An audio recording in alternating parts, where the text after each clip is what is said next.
ప్రసంగి గ్రంథము 3వ అధ్యాయము. మరియు లోకమునందు విమర్శ స్థానమున దుర్మార్గత జరుగుటయు, న్యాయముండవలసిన స్థానమున దుర్మార్గత జరుగుటయు నాకు కనపడెను.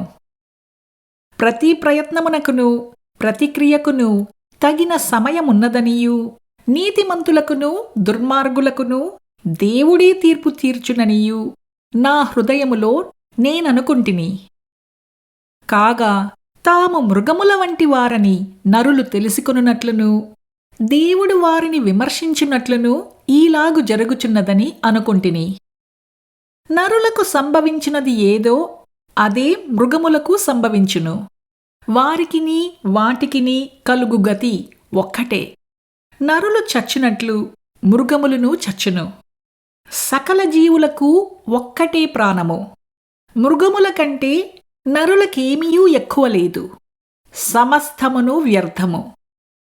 సమస్తము ఒక్క స్థలమునకే పోవును. సమస్తము మంటిలో నుండి పుట్టెను, సమస్తము మంటికే తిరిగిపోవును.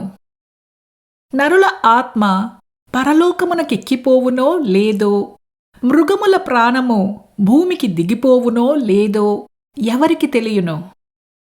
కాగా తమకు తరువాత జరుగుదానిని చూచుటకై నరుని తిరిగి లేపి కొనిపోవువాడెవడునూ లేకపోవుట నేను చూడగా, వారు తమ క్రియలయందు సంతోషించుట కంటే వారికి మరి ఏ మేలునూ లేదను సంగతి నేను తెలుసుకొంటిని.